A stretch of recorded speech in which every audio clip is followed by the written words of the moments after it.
In the past few days, a media uproar started over the visit of Sheikh Hamza bin Nasser of Qatar to the pyramids of Meroe in Sudan. Egyptian media rushed to showcase their astonishment that another country could have pyramids. سمعنا إنه السودان فيها أهرامات. في أهرامات السودان جنب علبتين نستو كده. دي جبنا مثلثات.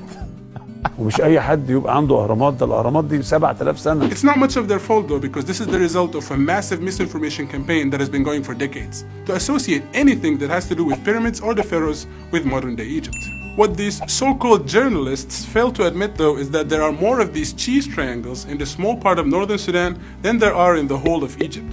220 of them to be precise. You see, Meroe was the capital of the historic kingdom of Kush. And much like the Egyptian pharaohs, the Kushite kings and queens were buried in these tombs alongside their golden jewelry.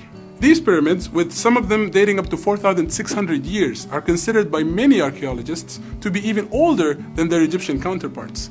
But thanks to Sudanese neglect, combined with an Egyptian strive to conceal information about their existence, they were widely overlooked.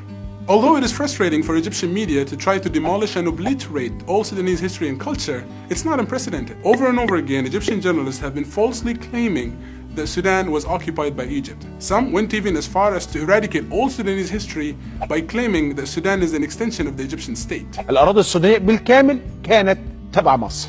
اساسا ما فيش بلد اسمها السودان، ده السودان ده جزء من مصر. اسكت عشان السودان اساسا مصريه، احنا اديناها لكم كده. Again, this couldn't be further from the truth. What they're actually referring to here is the time when both Sudan and Egypt were colonized by the British and administered from Cairo from 1899 to 1956 in what was known as the Anglo-Egyptian Sudan.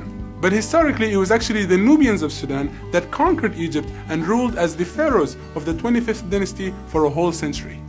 So it's more accurate to say that the current-day Nubians have a more legitimate claim over the history of Kemet than modern-day Egyptians, who are mostly the descendants of the various civilizations that conquered Egypt throughout the years. One more misconception to put to bed here is the notion that the Nile is somehow an Egyptian property.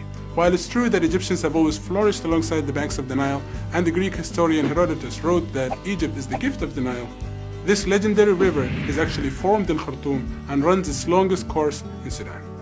Sudan is a rich country, both geographically and historically, and any attempt to deny that would only portray your ignorance, Mr. Journalist.